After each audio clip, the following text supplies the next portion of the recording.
So well guys, कहानी की शुरुआत में जिया हमें बताती है कि सारे बच्चे जब पैदा होते हैं तो वो 2 या 3 किलो के होते हैं, लेकिन मैं 4.5 किलो की थी। सारे बच्चे जब बोलना शुरू करते हैं तो वो या मम्मी बोलते हैं या डैडी। पर पता है मैंने क्या बोला था? और दीजिए, मैं शुरू से ही मोटी और भुक्कड़ हूँ। और आप ऐसे किसी बच्चे को तो जानते ही होंगे जो अपने माँ बाप के लिए मुसीबत खड़ी कर देते हैं। मैं बिल्कुल वैसे ही बच्ची थी। मैंने स्कूल के फर्स्ट डे में ही अपने पेट में पोटी कर दिया था, जिसकी वजह से मेरी मॉम को बहुत शर्मिंदा होना पड़ा। पर मैंने अपनी मॉम को खुश करने के लिए कुछ अच्छे काम भी किए थे, जैसे रेस में फर्स्ट आना। मगर गिरते पड़ते मैंने रेस तो जीत लिया था, लेकिन मेरी पैंट फट गई और मेरी मॉम को मेरी पैंट सिलनी पड़ी, जबकि उन्हें सीना भी नहीं आता था। मगर मेरी वजह से उन्हें बहुत सारी न्यू स्किल सीखने पड़े, क्योंकि नए कपड़ों के लिए हमारे पास उतने पैसे नहीं होते थे। मैं पढ़ाई में भी अच्छी नहीं थी और मेरी मॉम मुझे ट्यूशन में डालना भी अफोर्ड नहीं कर सकती थी, इसलिए उन्होंने मुझे खुद ही पढ़ाना शुरू किया। मगर कुछ खास फायदा नहीं हुआ। और जब मैं बड़ी हुई तो मुझे रियलाइज हुआ कि हर छोटी बच्ची बड़ी होकर ब्यूटीफुल नहीं बनती, कुछ मेरी तरह अगली भी बन जाती है। और एक दिन मेरी नजर मेरी मॉम के सफेद बाल पर पड़ी, जिससे मेरे मन में एक क्यूरियोसिटी पैदा हुई कि मेरी मॉम अपनी जवानी में कैसी दिखती होगी, क्योंकि मेरे दिमाग में तो उनकी बस एक मिडिल एज वुमेन की इमेज बनी हुई थी। वहीं मेरी मॉम का कहना था कि तुम मुझे कब प्राउड फील करवाओगी। मैं किसी तरह हाई स्कूल तक तो पहुंच गई थी, मगर फाइनल एग्जाम पास नहीं कर पा रही थी, जिसकी वजह से मुझे कॉलेज में एडमिशन नहीं मिल रहा था। तब मैंने एक लड़के की मदद से फेक सर्टिफिकेट बनवा लिया और अपने घर पे दिखा दिया, जिससे मेरी मॉम और डैड बहुत खुश हुए। उन्होंने अपने कुछ फ्रेंड्स को एक रेस्टोरेंट में पार्टी दी। इसके बाद सीन पार्टी पे शिफ्ट होती है, जहाँ जिया की मॉम यानी लिंक की फ्रेंड किन आती है। सारे लोग कहते हैं लो आ गई मिस किन, अब ये अपना शो ऑफ स्टार्ट करेगी। पर पता है इनके जितने भी चोचले हैं ना,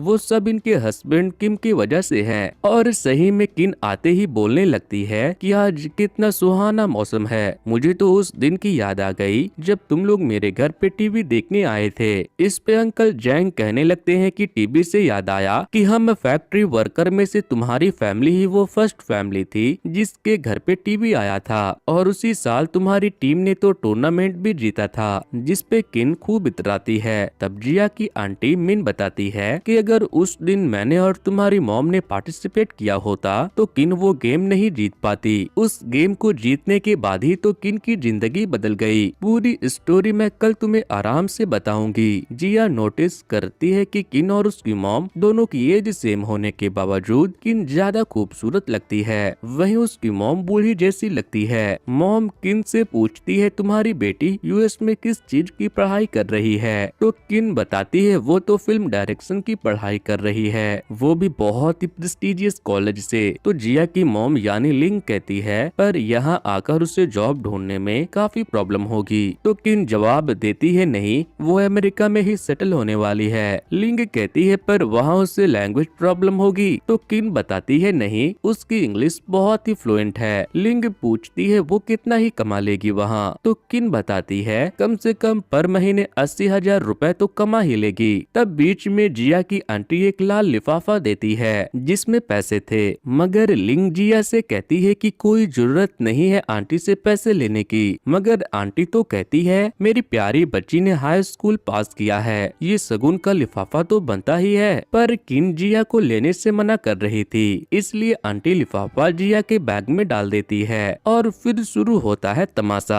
बार बार लिंग बैग से निकाल कर लिफाफा आंटी को लौटा रही थी और बार बार आंटी बैग में लिफाफा डाल रही थी। इसी चक्कर में गलती से बैग से जिया का रियल सर्टिफिकेट निकल जाता है, क्योंकि वो भी रेड कलर का था। इसलिए अब सबके सामने जिया के फेल होने की बात रिवील हो जाती है, जिससे सबके सामने जिया की मॉम को शर्मिंदा होना पड़ता है। वो उदास होकर घर जाने लगती है। तब पीछे पीछे जिया भी जाती है और कहती है कि मैंने आपको प्राउड फील करवाने के लिए फेक सर्टिफिकेट बनवाया था, क्योंकि मैं जानती हूँ कि मैं लूजर हूँ और आपको रियल में काफी प्राउड नहीं फील करवा सकती। लिंग रुक कर कहती है कि किसने कहा तुम लूजर हो। जिया कहती है पर मैं एक दिन जरूर कुछ अच्छा करके दिखाऊंगी। इस पे लिंग कहती है बिल्कुल, मुझे तुम पे पूरा यकीन है। वो स्माइल करती है और जिया समझ जाती है कि मॉम मान गई है, इसलिए वो अपनी मॉम को प्यारे प्यारे सपने दिखाती है। है कि एक दिन मैं बहुत अमीर बन जाऊंगी, किन आंटी की बेटी से भी ज्यादा पैसे कमाऊंगी और आपको गोल्ड की नेकलेस दिलवाऊंगी। आप कब तक ये खटारा साइकिल चलाओगी? मैं आपके लिए कार ले दूंगी। देखो मॉम, वो कार कैसी रहेगी?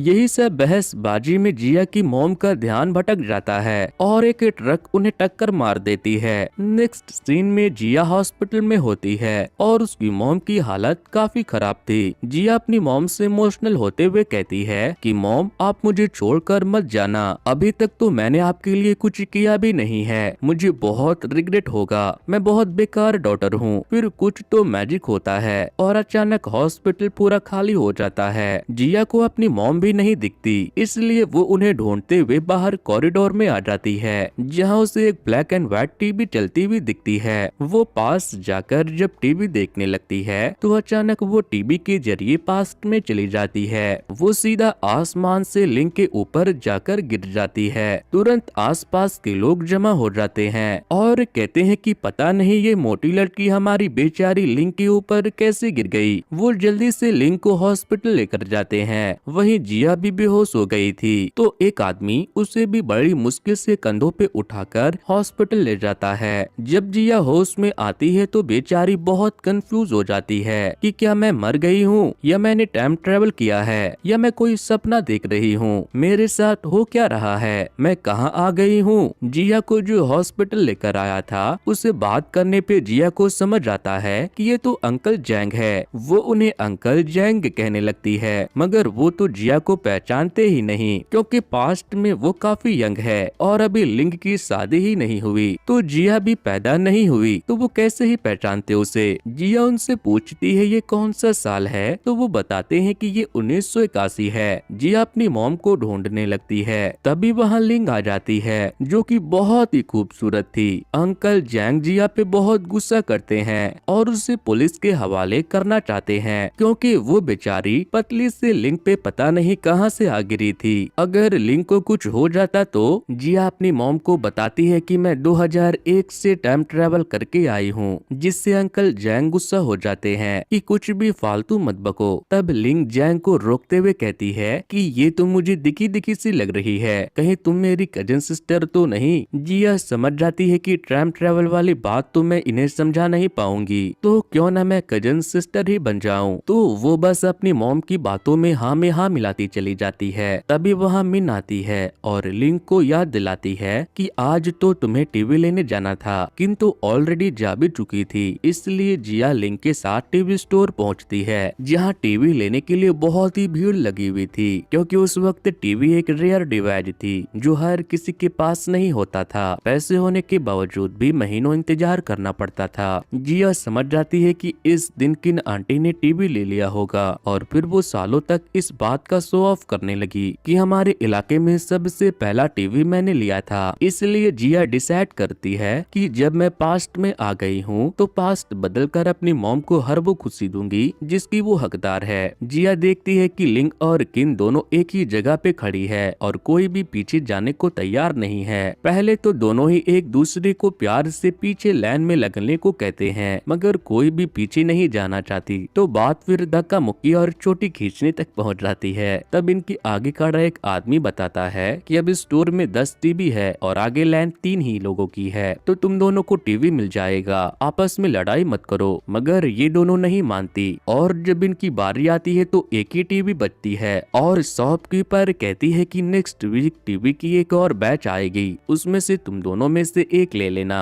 और एक अभी ले लो। पर बात तो यहाँ पहले टीवी किसके यहाँ आए इस पे थी। तब शॉपकीपर कहती है कि क्यों ना तुम दोनों ही हट जाओ और जिसे टीवी की ज्यादा जरूरत है उसे अभी लेने दो और तुम दोनों अगले वीक ले लेना। तभी पीछे से जिया आवाज लगाते हुए और अंधी होने का नाटक करते हुए आती है और कहती है कि टीवी यहीं पे मिलता है क्या? दरअसल मुझे दिखाई नहीं देता और मैंने टीवी का बहुत ही बेसब्री से इंतजार किया है। तब शॉपकीपर कहती है जब आपको दिखाई ही नहीं देता तो टीवी लेकर क्या कीजिएगा, आप ये रेडियो घर ले जाइए। तब जिया रोते हुए कहती है पर मेरा भाई तो बहरा है, वो रेडियो पे कैसे सुनेगा, इसलिए आप मुझे टीवी दे दीजिए, मैं टीवी से सुन लूंगी और मेरा भाई देख लेगा। इस तरह से हम दोनों की प्रॉब्लम सॉल्व हो जाएगी। लिंग भी जिया की एक्टिंग में उसका साथ देती है और सब से कहती है कि हाँ, हम में से सबसे ज्यादा इसी को टीवी की जरूरत है, इसलिए सब एग्री हो जाते हैं। तब मजबूरन किन को भी हामी भरनी पड़ती है। तो इस तरह से मोहल्ले में सबसे पहले टीवी जिया की मदद से लिंक को मिल जाती है।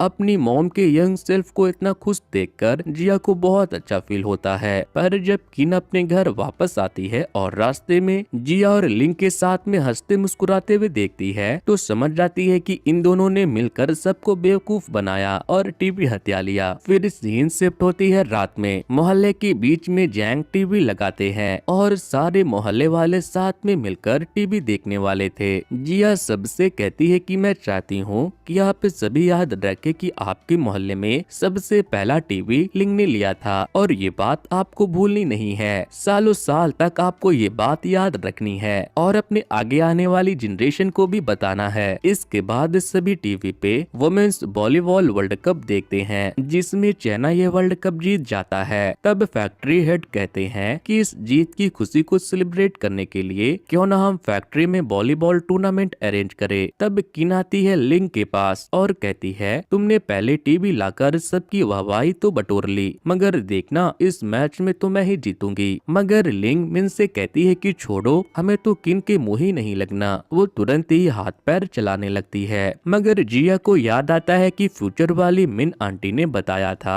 कि अगर हमने मैच में पार्टिसिपेट करके गेम जीता होता तो किन की जगह आज हमारी किस्मत चमकी हुई होती। इसलिए जिया पास्ट में लिंग और मिन को मनाती है कि हमें भी पार्टिसिपेट करना चाहिए, पर वॉलीबॉल अकेले तो नहीं खेला जा सकता, उसके लिए टीम बनाना होगा। लिंग को लड़कियों को अपनी टीम में लेने के लिए बड़े पापड़ बेलने पड़ते हैं, मगर आखिरकार उनकी टीम बन जाती है और ये लोग साथ मिलकर वॉलीबॉल की जम के प्रैक्टिस करते हैं। और फिर सीन शिफ्ट होता है मैच वाले दिन। इस दिन फैक्ट्री का मालिक भी मैच देखने आया हुआ था। दरअसल जिया की मॉम और उसके फ्रेंड एक फैक्ट्री में काम करते थे और फैक्ट्री से जो घर मिला था उसी में रहते थे। खैर बड़ी ही मुश्किल से ये मैच लिंग और उसकी टीम जीत जाती है। जीतने पे उन्हें एक फ्लैशलाइट गिफ्ट के तौर पे दिया जाता है और किन के टीम को एक मग दी जाती है। अब जिया को समझ नहीं आता कि फ्लैशलाइट से भला ऐसा कौन सा चमत्कार हुआ होगा जो किन की लाइफ ही बदल गई होगी। और अब वो फ्लैशलाइट मेरी मॉम ने जीत ली है तो इनका वो क्या ही करेगी। मगर जल्द ही उसे अपने सवालों का जवाब मिल जाता है, क्योंकि फैक्ट्री के मालिक अपने बेटे किम की सेटिंग लिंग से करवाना चाहते हैं। तब जिया को समझ जाता है कि अच्छा, तो इसे ही मिन आंटी किस्मत बदलना कह रही थी। टूर्नामेंट के दिन फैक्ट्री मालिक की नजर किन पे पड़ती है और उन्होंने अपने बेटे की शादी किन से करवाई थी, मगर अब उनकी नजर लिंग पे पड़ गई और अब वो किम की शादी लिंग से करवाएंगे। तब जिया को एहसास होता है कि अगर मेरी मॉम की शादी किम से हो गई तो मेरी मॉम तो मेरे डैड से कभी मिल ही नहीं पाएगी, और अगर मेरे मॉम डैड एक नहीं हुए तो मैं कैसे पैदा होंगी। मगर काफी सोचने समझने पे जिया रियलाइज करती है कि सही ही तो है, अगर मैं पैदा नहीं होंगी तो मेरी मॉम को इतनी मुश्किलों का सामना नहीं करना पड़ेगा और उनकी लाइफ फ्यूचर वाली किन की लाइफ की तरह शानदार हो जाएगी। उनकी जो बेटी होगी वो मॉम को काफी प्राउड फील करवाएगी और मेरी मॉम को अपनी जिंदगी उन गरीबी और तंगहाली में नहीं गुजारनी पड़ेगी। इसलिए वो अपनी मॉम की हेल्प करती है, उनका फैशन थोड़ा अपडेट करती है, उन्हें ब्यूटी ट्रीटमेंट दिलवाती है ताकि किम के दिल में सिर्फ लिंग के ही नाम गूंजे। फिर वो इन दोनों को मिलवाने के लिए फिल्म की 2 टिकट खरीदती है, बिल्कुल आसपास वाली, और एक टिकट किम को दे देती है और दूसरी अपनी मॉम को। तो इन दोनों की सीट नंबर 6-7 थी। 6 नंबर की सीट पे किम बैठकर लिंग का इंतजार करने लगता है। लिंग बहुत ही खूबसूरत बनकर आती है, मगर वो किम से काफी दूर बैठ जाती है। दरअसल इस थिएटर में सारे नंबर सीरियल वाइज नहीं थे, बल्कि कोई सा भी नंबर रैंडमली कहीं पे भी था। इससे किम का तो मूड ही ऑफ हो जाता है। वो तो लिंग के साथ टाइम स्पेंड करने का सोचकर आया था, मगर उसे फिल्म देखकर ही काम चलाना पड़ता है। थिएटर से बाहर लिंग को अकेला निकलते देखकर जिया समझ जाती है कि कुछ तो गड़बड़ है, पर वो डायरेक्टली उससे नहीं पूछती, क्योंकि लिंग को नहीं पता था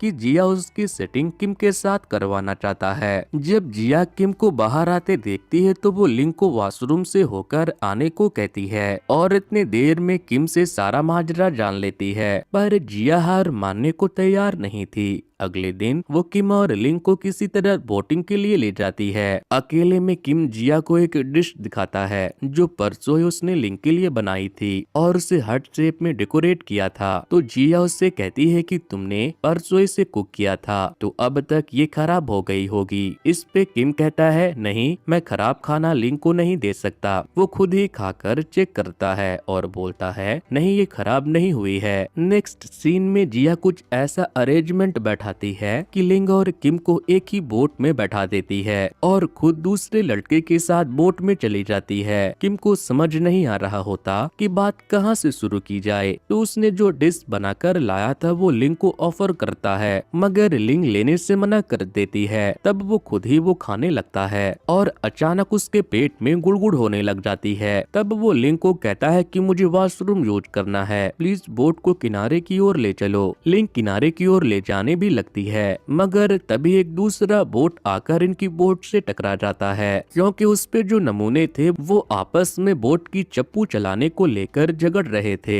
अब टक्कर की वजह से किम का कंट्रोल खो जाता है और वो पैट में ही कर देता है, मगर लिंग को पता न चले इसके लिए वो लेक में कूद जाता है। मगर फिर भी किम की इज्जत का फलूदा तो हो ही चुका था। अब डैमेज कंट्रोल करने के लिए जिया उसे एक सजेशन देती है कि लड़कियों को वैसे लड़के बहुत पसंद आते हैं जो उन्हें हंसाए, मगर तुम तो हर वक्त सीरियस मूड में ही रहते हो। किम तो था ही पैसे वाला, इसीलिए वो एक कॉमेडी शो का अरेंजमेंट करवाता है और खुद उसमें परफॉर्म भी करता है, मगर कॉमेडी उसके बस की बात नहीं थी। सारे लोग सीरियस मुंह बनाकर बैठे हुए थे। तब जिया मामला संभालती है और स्टेज पर जाकर लोगों को हंसाने के लिए किम के साथ मिलकर कुछ भी पागलों वाला हरकत करने लगती है, मगर फिर भी कोई कमाल नहीं होता। तब शर्मिंदगी से किम वहाँ से जाना चाहता है, लेकिन जिया उसे रोकती है और कहती है कि तुम हार नहीं मान सकते, मगर उसे रोकने के चक्कर में गलती से जिया के हाथों किम की पैंट खुल जाती है। हालांकि उसने अंदर कपड़े पहन रखे थे,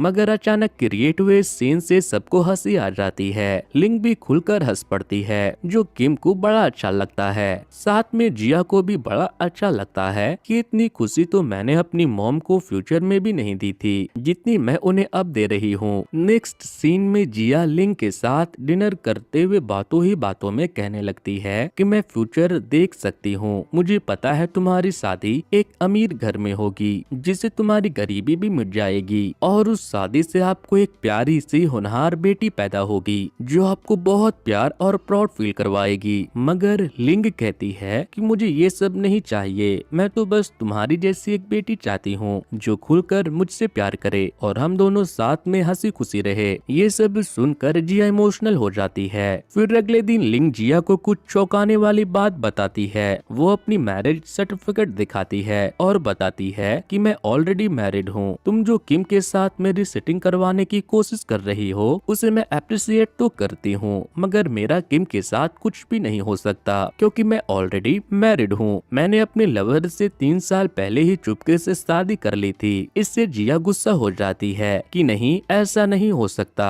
अपने लवर से शादी करने से आपको मेरी जैसी बेटी मिलेगी जो आपको बहुत परेशान करने वाली है, इसलिए बेहतर होगा कि आप ये शादी तोड़कर किम के साथ शादी कर लो। इसी नोकझोंक में जिया के हाथों लिंग की मैरिज सर्टिफिकेट भी फट जाती है। नेक्स्ट सीन में जिया को लिंग अपने हस्बैंड से मिलवाती है और जिया को अपने डैड बहुत पसंद आते हैं और उसके डैड लिंग से कहते हैं कि अगर हमारी बेटी होगी ना तो हम उसका नाम जिया ही रखेंगे। कितना प्यारा नाम है तुम्हारी कजिन सिस्टर का। जल्द ही जिया को रियलाइज हो जाता है कि मैं चाहे कितना भी कोशिश कर लूं, जो नसीब में है वही होगा, क्योंकि किम भी अपने डैड का काम धाम छोड़कर शहर जा रहा था अपना खुद का बिजनेस स्टार्ट करने के लिए और इस काम में उसकी हेल्प किन भी करने वाली थी। यानी किन के नसीब में अमीर होना लिखा हुआ था, इसलिए इतनी कोशिश करने के बाद भी किम लिंग के क्लोज तो नहीं आ पाया, मगर अब वो नेचुरली किन के क्लोज हो जाएगा। इसके बाद अंकल जैंग एक चीज पॉइंट आउट करते हैं कि जब तुम आई थी तो तुम्हारा जीन्स फटा हुआ था और अब देखो इस पे इतनी प्यारी सी स्टिचिंग किसने कर दी। तो जिया बताती है कि मेरी मॉम को पहले स्टिचिंग नहीं आती थी, पर उन्होंने मेरे गिर पड़ के पैंट फाड़ने की आदत की वजह से धीरे धीरे स्टिचिंग सीखी। मगर तभी एक बात जिया को हिट करती है कि वो तो मॉम ने फ्यूचर में सीखा था,